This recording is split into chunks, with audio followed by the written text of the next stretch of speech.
CBS Radio Mystery Theater presents...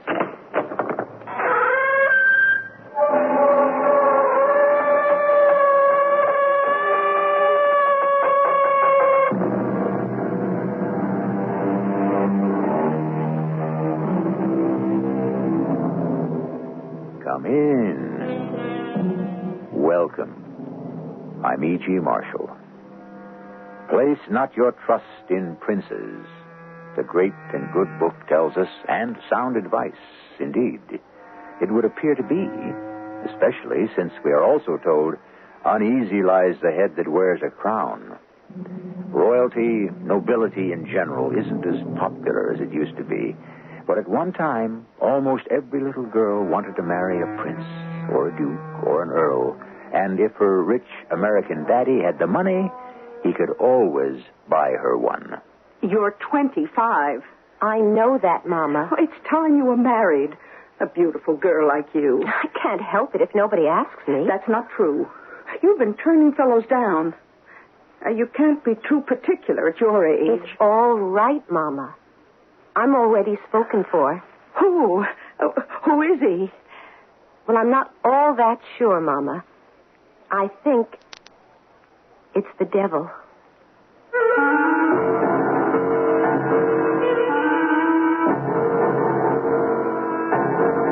Our mystery drama, The Kingdom Below, was written especially for the Mystery Theater by Sam Dan and stars Phyllis Newman and Fred Gwynne.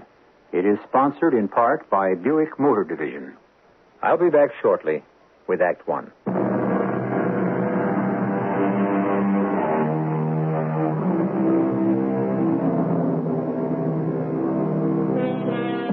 They transformed the face of the nation. History refers to them as robber barons. Most of them were born poor and died rich. They devoted their lives to amassing money, and then, when they had more than they could ever spend, they realized they had missed out on something very important, something which could be described as culture.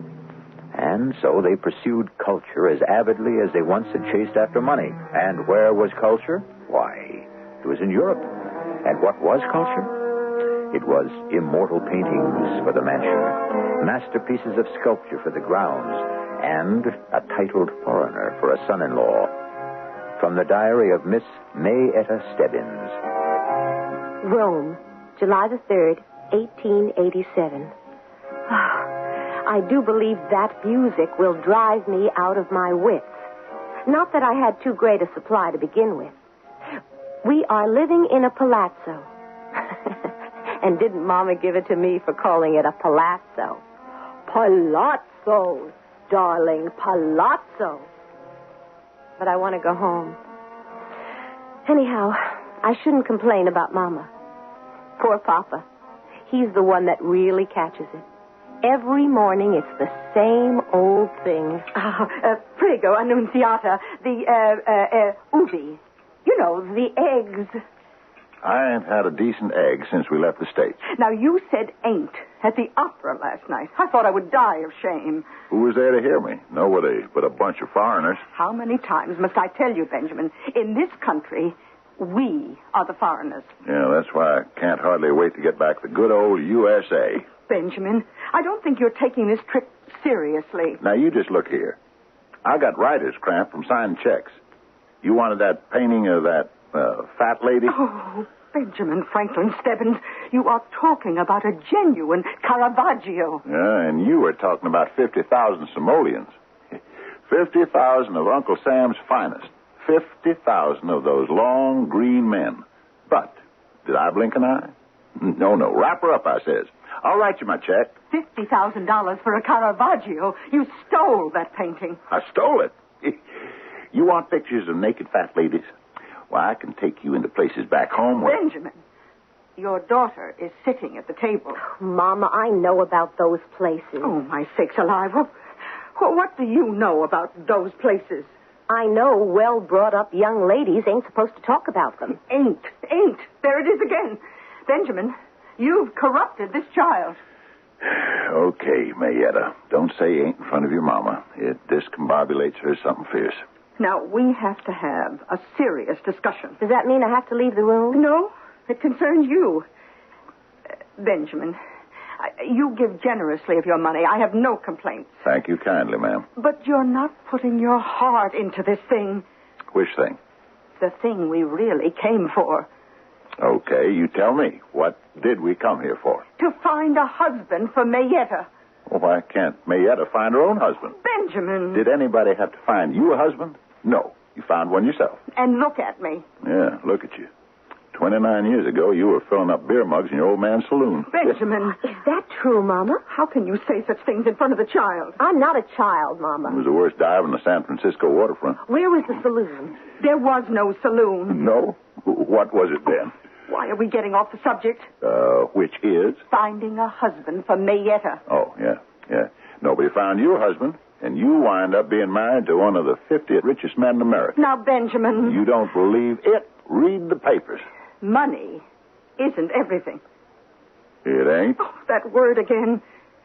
There's a world of people who don't say ain't. Yeah? It's a world of breeding, refinement, and culture. Is that a fact? And from that world, I want a husband for your daughter. That's a funny way to put it. You want a husband for our daughter. What does our daughter have to say about it? Well, she's too young to know her own mind. So, what have you got on your mind? Now, Prudence Folsom, she came back to America last year with a count. Skinny beanpole of a fella with a pot belly, a mustache, and a monocle. Looked like a dude to me. Now, you have twice as much money as George Folsom. So your daughter should do twice as well as his. Mayetta should get herself a prince, or at least a duke. Find her one. Well, what do you say to all this, Mayetta? What do I say to all of this? I don't know. Most of the time, I don't listen. I've never been in love. Maybe I'll never fall in love. Maybe I can't, or maybe I'm so much in love I don't realize it.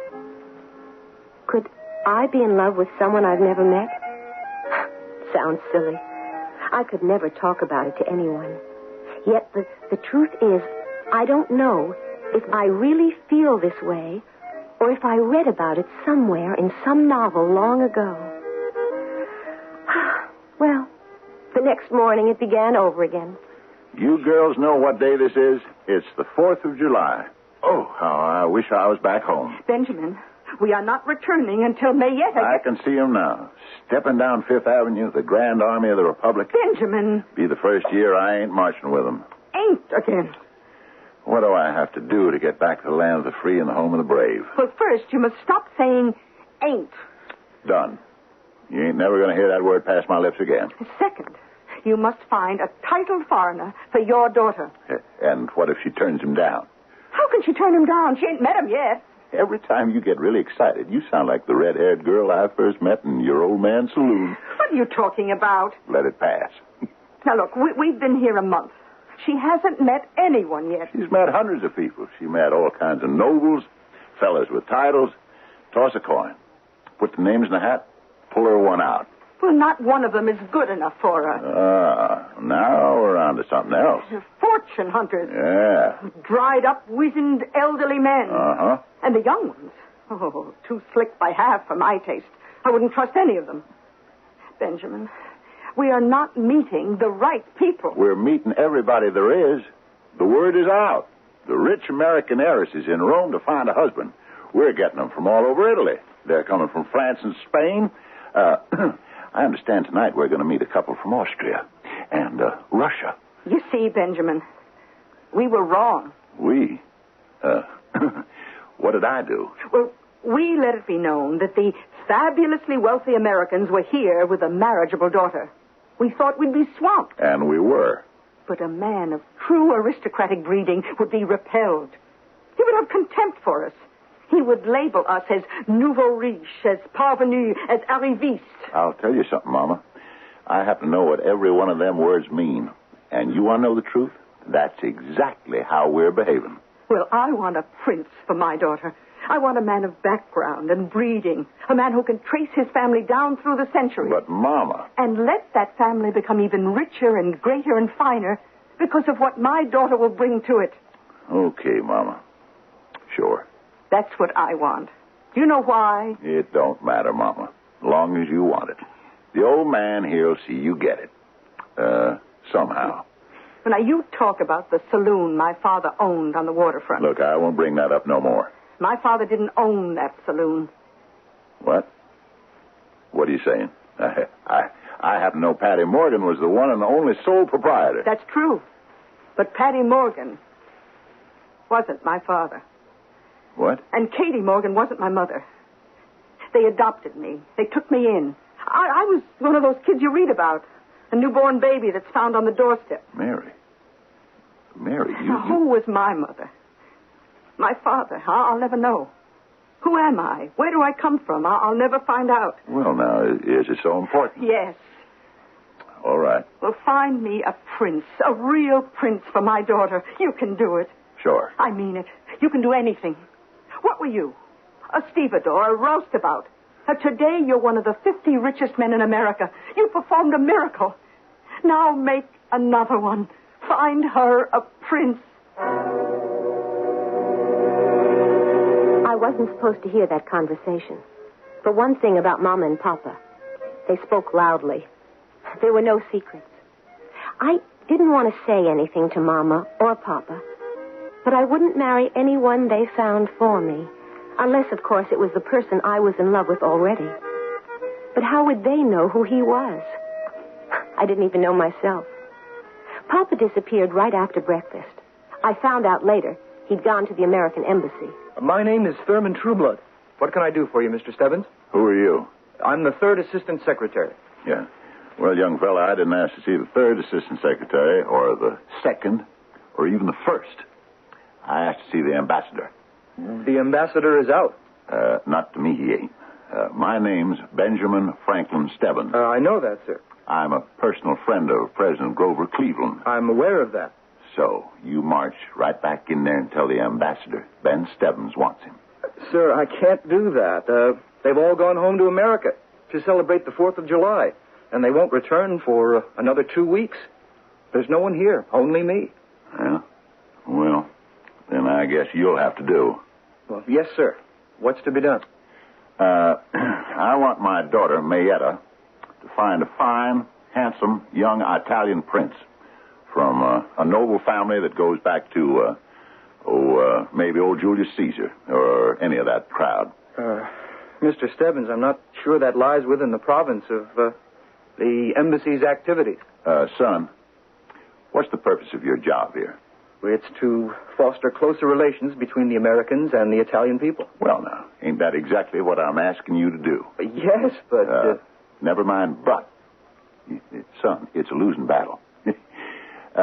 Who's the most blue-blooded prince they got? What's his name? He's the Prince de Portocorvo. Trot him around. Oh, you don't understand. He never goes to see anyone. Well, then we'll go see him. But the prince never sees anyone. Is that a fact? Now, just who does he think he is? Well, there are those who say... Yes? Who say what? Well, it's all old wives' tales of superstitious peasants. But there are those who say he's the devil himself.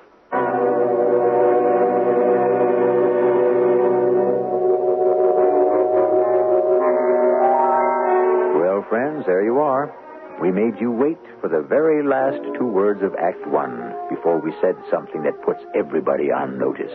A rich, young, handsome prince, and there's suspicion around that he may be the devil. Well, the devil is a prince. He's called the Prince of Darkness. We shall shed more light in just a little while when I return with Act 2.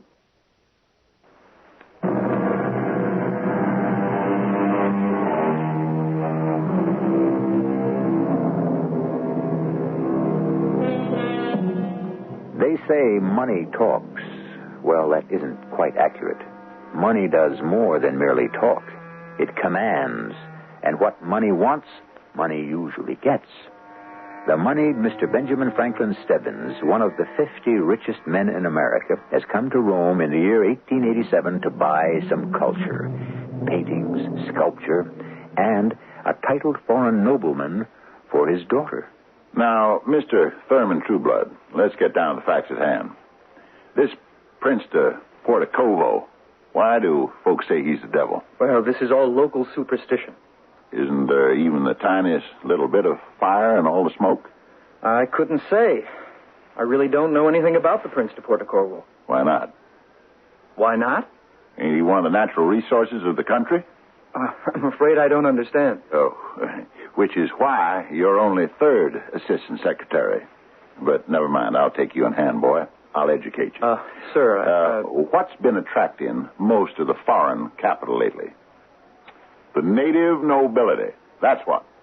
Look at how many American millionaires have been investing in princes and dukes and counts and no accounts and whatnot. Well, that may be, sir, but... Now, I'm coming here as a legitimate American businessman. I'm here to buy a prince for my daughter.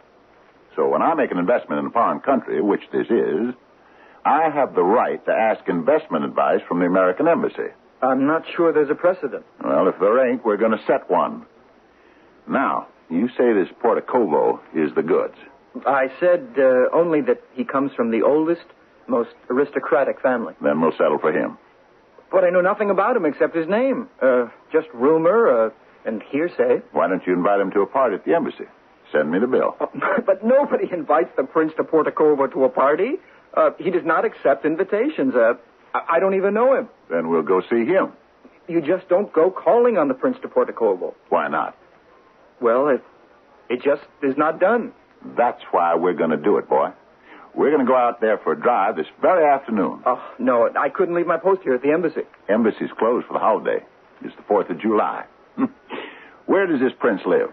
Well, I understand, I think, they say he has a villa some 10 miles north of the city. We'll pick you up at noon and get to the prince's palace in time to be invited for lunch. Oh, but Mr. Stebbins... Stick with me, son. I'll see you get made an ambassador yet.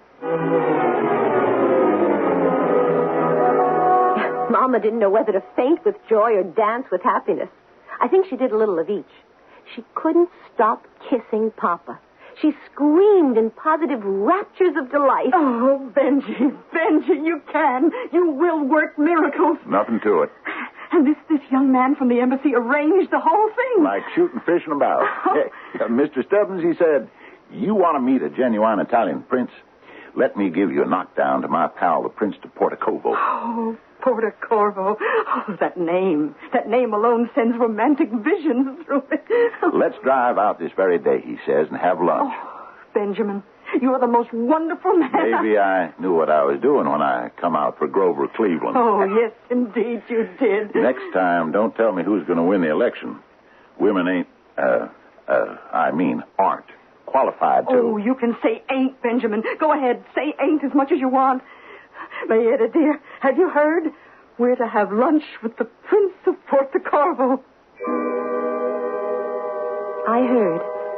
And the moment I heard that name, I had a sudden feeling of what? I felt dizzy. But it wasn't an alarming dizziness. It was more of a delicious, out-of-this-world feeling.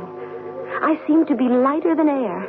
I seemed to float in space. Everything was so wonderful. I remember we got into the carriage. We stopped at the embassy where a very tall, serious young man joined us. Mayetta, honey, this is Mr. Thurman Trueblood, Assistant Secretary at the embassy. Actually, Miss Stebbins, I'm only the third Assistant Secretary. Son, when you blow your horn, sound it loud and clear and strong in a major key and leave out all the minor notes. I'm very pleased to make your acquaintance, Miss Stebbins. But I hadn't the eyes to see him with, or the ears to hear him, nor the voice to answer. There was only one thought that filled my entire being. The Prince of Portocovo. And the name. I began to remember the name, Portocovo, but from where? Why? For some reason, this was not the first time I had heard it. Porto Corvo. Oh, Prince of Porto Corvo, I love you. I love you. I have always loved you. We drove through the beautiful countryside, and soon we came upon a villa. It was small, but perfect. A small, flawless diamond. It was neither big nor ostentatious. It was the kind of home I had always dreamed of, set in the middle of what appeared to be a park. There were streams and gardens. It was altogether a place of rare delight. I had read that phrase somewhere, but that's what this palazzo was. We drove in through the gate. A footman held the horses. A butler ushered us into the house. What a charming, charming palazzo. Oh, Mayetta, darling, come here. Look at this painting. How did you work it, sir? How did I work what? How did you wangle this invitation from the prince? How did I... Son, I was about to ask you. You mean you didn't? Now, Thurman, what are you trying to tell me? That you didn't arrange it? No, sir, I did not. Well, then why did the dude in the short pants and the velvet coat with a silver button say the prince was expecting it? Oh, Mr. Stebbins, you're having a little joke, aren't you? Darling, this cup, it must be It is. It's a Cellini. Now, son, I'll be hanged for a horse thief if I can tell you what's going on here. Mr. Stebbins, what the local people say about the prince being the devil? Now, son, remember, you're an American. Hold the line. But to know we were coming, he had no way. Suppose he is the devil. What if he is? He don't scare me. I've already been to hell. 25 years ago, son. Yes, sir, I was with General George Henry Thomas, the Rock of Chickamauga. There was hell for you. Sir, I'm not sure that I did the wise thing. Ah, ladies and gentlemen, welcome to this humble dwelling, but it is all I have to offer. Consider it yours. Mr. Stebbins, the celebrated Mr. Stebbins, so kind of you to come. I am your obedient servant, the Prince di Porto Corvo. How do, Prince? Shake hands with the missus here. Honey, this is the Prince. Oh, your Royal Highness. And our little girl here, Mayetta, named for her two grandmothers. How do you do? Is this how it happens? You look into his eyes and you see... What do you see? I don't know. You're lost. You're lost in space and lost in time. Nothing matters and no one else exists in the whole world. You know your fate is sealed. Luncheon is served. May I offer you my arm, Miss Stebbins? Yes, of course. This way, please. Mr. Stebbins, Mrs. Stebbins, Mr. Trueblood. I know you will enjoy our little repast. Mr. Stebbins, how did he know my name? You didn't introduce me. He knows you're from the embassy. How does he know I'm from the embassy? Well, ain't there the seal of the United States of America on the carriage? We're not using the embassy carriage. We're using yours. Yeah, well, son, don't sweat about it. There's an explanation for everything. So explain this. Yeah, I said there was an explanation. That don't necessarily mean I can tell you what it is. Dear Diary, luncheon was a dream. The food was... How can I describe it? It was everybody's favorite. Was there ever such a host as the Prince of Porto Corvo? Now, this is steak. Steak? Well, I'm having shad. And I have scrapple. Strawberries and cream. I have to tell you, Prince, this steak could only come from Kansas City. And shad like this must be from the Hudson River. Nobody outside of Philadelphia knows how to make scrapple. Strawberries aren't in season, are they? My good friends, a host must live for his guests. Please enjoy your lunch. Yes, but how did you know how partial I am to shad? I guessed it. Oh, you did nothing of the sort. Benjamin must have told you. Didn't you, Benji? Who, me? Oh, confess it. I did nothing of the sort. Oh, you men, you must have your little mysteries. Shall we begin? Is it customary to say grace in this country? Of course. For what we are about to receive, good Lord, we give thanks. Benji, this is really shad. Wait a minute, Mama.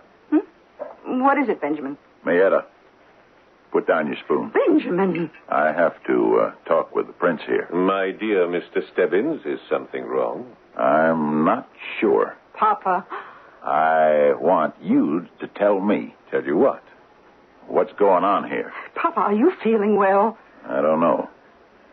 But when I was a little kid at school, I remember reading a story about all them heathen gods and goddesses. Oh, really, Papa? Is this the time to start? Now, the devil, okay, he wasn't exactly the devil, but he was the prince of the underworld. So I guess that's just about the same thing, huh? Oh, you must permit me to apologize for my husband, Your Highness. He does choose the oddest moments to tell his long-winded stories. Now, Benjamin... As I recall, this prince of the underworld kidnapped the daughter of one of the goddesses. And he took her down to hell with him. Don't anybody else remember that story? Everyone remembers, Benjamin, but I'm sure no one is really interested. So the kid remembered that she shouldn't eat, because if she ate as much as one bite, or took as much as one swallow, she'd be stuck there forever. And, so, Prince, if you'll excuse us, we're going to skip lunch. How dare you insult this man in his own home? This generous gentleman of the highest... Oh, please, Your Highness, you must find it in your heart to forgive him. Mrs. Stebbins, sometimes the heat in my country is upsetting to those who are accustomed to a more moderate climate. May I suggest... Prince, I want to thank you for your hospitality. But we really have to be leaving. Mama? Mayetta? I shall do nothing of the sort. I intend to have my lunch. The shad. How tender. What a heavenly taste. Mama!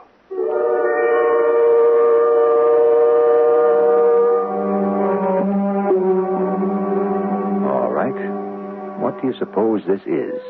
Here you have Ben Stebbins, one of the most hard-headed practical men in the world, and he starts raving about something deep down, way past, in ancient Greek mythology. He looks at a handsome, sophisticated gentleman and sees the king of the underworld.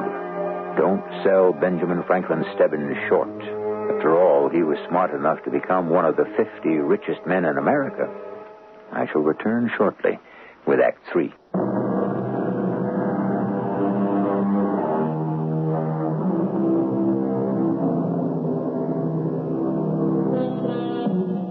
The word is perception. It literally means to see through. One man can look at a desolate, barren piece of land and see buildings and factories and stores, a great city. This is how men become rich. They see through, right through to the heart of the matter. They are not distracted by the cover or the color or the shape or the form. They see through to the essence, to the money. This is the kind of man we have in Benjamin Stebbins, and he accepts what he sees, no matter how fantastic or far-fetched or impossible. Dear Diary, that was quite a lunch. Poor Papa. Why was he having such a hard time at the table? Mama was so embarrassed I thought she'd die. And that milk and water Mr. Trueblood wished the floor could open up and swallow him. After all, he had to uphold the dignity of the United States government. Well, both of them began to eat. Papa refused to touch a bite on his plate, and I know how he loved his steak. I ate my strawberries. Papa yelled at me. Don't, Mayetta, don't. It's all right, Papa. Young lady, you come along with me. Benjamin, we have all been embarrassed enough. I want to talk to my daughter alone for a minute. Now, you listen to me and step this way, Mayetta. Your Highness, I must keep apologizing for my husband. Mayetta, don't you get up from your chair. My dear Mrs. Stebbins, surely a girl must listen when her father commands. Is it not written, honor thy father? Come in here for a minute, Mayetta. Mayetta, honey, you gotta believe me. You've just gotta. I believe you, Papa. Then we're getting out of here right this minute. No, Papa, I want to stay. But you said you believe me. I do. There's something about it. I don't care. You didn't listen to what I was saying. It doesn't matter. Mayetta, I'm taking you home. I'm home now, Papa. No. Come on now. What can you be telling me? I love the prince. You must listen to me, did you? Did you ever hear of a more practical, down-to-earth fella than your old man? Papa, I know what you're going to say. Put your money on the table. Show me the figures. Let me examine the merchandise. That's always been me, honey. No fancy notions, no crazy ideas. So when a fellow like me starts talking about devils and the underworld, you have to listen. Now, this prince, well, how else can I put it? He ain't human. And what if he isn't, Papa? What do you mean, what if he isn't? I love him. I've been in love with him all my life. But how could you? You only met him an hour ago. How do I know that? Oh, my poor little girl. No, Papa. I'm not your poor little girl. Not any longer. You always did want to marry a prince, didn't you? Every little girl does. You sure you didn't read that story I tried to tell everybody just before? Sure, I read it. Back in school. You didn't see yourself as the heroine, being carried away by the great god of the underworld, becoming the queen? So hard for you to realize I'm in love. And when you're in love, it doesn't matter who he is. But it does, Mayetta, it does. We love each other. When was this decided? It was meant to be. And now, Papa, we mustn't keep the others waiting. Dear Diary, Papa walked out on the terrace, and I returned to the dining salon. The prince, my prince, was so charming that soon everyone was smiling and having a wonderful time. When lunch was over, the prince took my arm and we went for a stroll. Who are you? You know. I know? Your father has told you. Well... You don't believe him? Yes. You believe him. And it is true. Yes. I have always loved you. Why? Oh, because you are so light, so filled with beauty. For a girl who's supposed to be so beautiful, I've had remarkably few beaux. And considering that my father is so rich... Yes, I know. You see, I did not want anyone to fall in love with you. What does that mean? More important, I did not want you to fall in love with anyone else. And so I did not permit a thing like that to happen. How could you stop it? You see, my sister is... It will be very difficult for you to believe this. I know I must believe anything you choose to tell me. My sister is Venus. No one in the world may fall in love without her permission. I see. I've waited for you, just as you have waited for me. I love you. I love you. We shall be married. Oh, that'll make Mama so happy. You don't know how she always wanted me to marry a prince. I know. Oh, and not just getting married, but the idea of the wedding. It will be a beautiful wedding. Oh, how Mama's going to enjoy every single detail of the planning. My dearest, I am afraid your mother will not be allowed to come. She what? The wedding will be held in Olympus. Where's that? It's where my father lives. Why can't my mother come? My dearest one, your mother will not be permitted to leave the underworld. I don't understand. Your mother and this gentleman, Mr. Trueblood, they must depart shortly for the underworld. Why? You know why, my dearest. They dined at my table. Do you mean they'll be dead? Dead is a word that is only used in this world. But will they be dead? They will lead another existence elsewhere. Will they be dead? Yes. It is the law. What law? All who partake of my hospitality must remain forever my guests. Papa didn't touch a bite. He will leave. I shall not see him for a long time. Papa won't let you take Mama away. Darling, you must not allow yourself to become sad. Remember, we love each other. Yes, but... And love is all. Love is enough. But Mama won't be able to come to my wedding. Mama will never forgive me. Mama will not know about your wedding. Why won't she know? Because Mama has already sipped from the cup of forgetfulness. What's that? It is to prepare one for the next world. Mama is waiting for the journey to the underworld. She and Mr. Trueblood are waiting for the boat. No, I want to see Mama. No, my darling, you do not. I do. I want Mama. I tried to spare you this. Oh, Mama. Oh, Mama, you're not going anywhere. Tell me you're not going anywhere. Child, are you speaking to me? Mama, don't look at me as if you don't know me. Who are you, child? Who am I? Don't you know me? Don't you know your own daughter, Mayetta? Mayetta. What a lovely name for a beautiful girl. Mayetta, for Grandma May and Grandma Etta. Goodbye, child. I wish we had more time to chat, but I must leave. Don't go. Come back. Come back. She must go, my darling. I want to go home. Soon, my beloved. I will take you home. No, home on Fifth Avenue in New York City. I want to go home. You will come with me. We have always loved each other. We are to be married. No. Papa, please, Papa. Papa, save me. Help me, Papa. Now, what's all this hollering, Mayetta? You ain't a little girl no more. You've got to behave like a marriageable young lady. I don't want to get married. Not to him. I told you not to touch a bite of food. Oh, please, Papa, don't scold me. Just help me. And help Mama. They're taking Mama away. Honey, what can I do? I'm just a living, breathing, mortal man. He's one of them gods. What can I do? Oh, Papa, did you ever in all your life ask, what can I do? Never. Whatever it was, you just went out and did it. Please, please, Papa, save Mama and save me. I don't want to marry him. But you're in love with him. No, Papa, I'm not. I was in love with the idea of him, of a prince. Oh, Papa, please. All right. Just sit there quiet for a bit. Your Highness. Yes? My little girl wants to break her engagement. I am afraid that is impossible. I love your daughter. Do you? With all my heart. Well, then, if you're a man of honor, you will ask for her father's permission. You have already permitted it. You brought her to my house for this purpose. Oh, but that was before I knew who you were. You knew who I was. You always knew it. I didn't know for a fact. I may have suspected. We quibble over words. All right, then let's argue facts.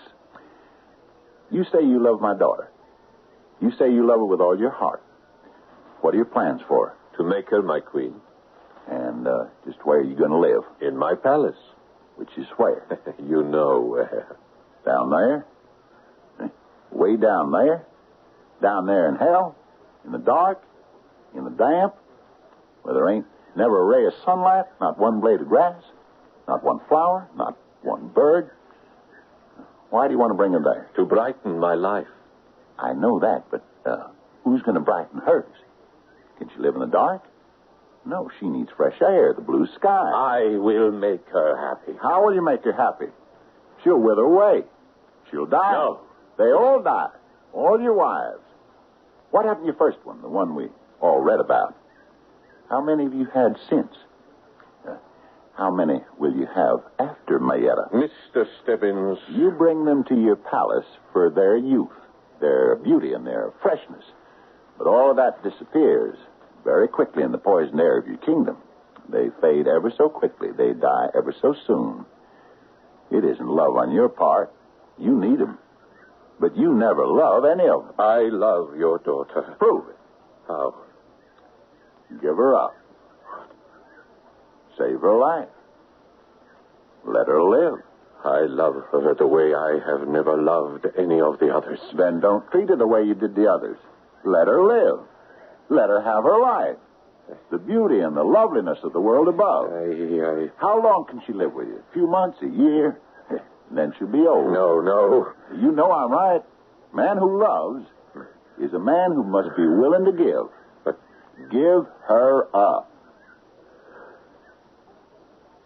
I love you. Mayetta. I love you. You will never know how much I loved you.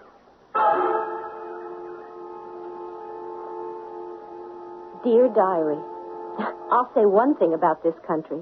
It may be the food or the air, but the fantastic dreams you have in this place. If I ever told anybody what I'm writing on this page, who would ever believe it? We were were supposed to visit this prince, and poor Papa.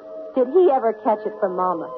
It seems we got to the place where he was supposed to live, and what do you think? This can't be the place. It's a heap of ruins. Well, nobody's lived here for hundreds of years. Everybody said it's where he's supposed to live, right, Miss Trueblood? Yes, sir. As far as I know. Yes, but you said we were invited for lunch. Somebody must have played a practical joke. Oh, I dare say. I was told a titled foreigner lived here, Mrs. Stebbins. In a godforsaken place like this, only the devil would live here. Well, ma'am, the devil's a titled foreigner. He's the Prince of Darkness. July 5th, 1887. Dear Diary, I've come to a certain conclusion about princes. More than ever, I intend to marry one. But I have an idea that the best possible prince is the one you make for yourself. Now, Papa was just a day laborer until Mama took him in hand and made a millionaire out of him. That's because she saw the possibilities. Now, I look at Mr. Thurman Trueblood, and I wonder what I can do with him. Well, it'll be fun to try.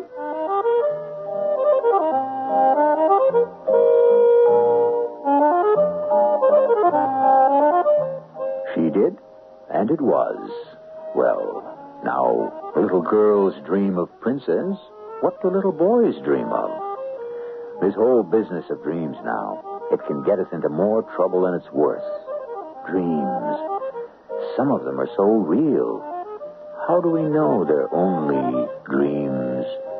Do you ever get the feeling that one day you'll wake up and find yourself where? Asleep or awake? I shall return shortly.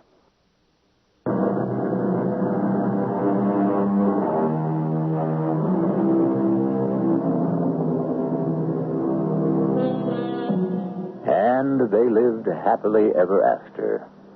At the risk of being an old curmudgeon, I must ask, who lived happily ever after? The data tells otherwise. Most girls who marry princes have a relatively bad time of it, especially if you read the papers.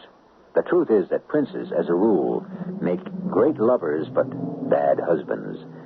And for the long haul, what the girls like is for things to be the other way around. Our cast included Phyllis Newman, Fred Gwynn, Paul Hecht, Bryna Rayburn, and Roger Barron. The entire production was under the direction of Himan Brown.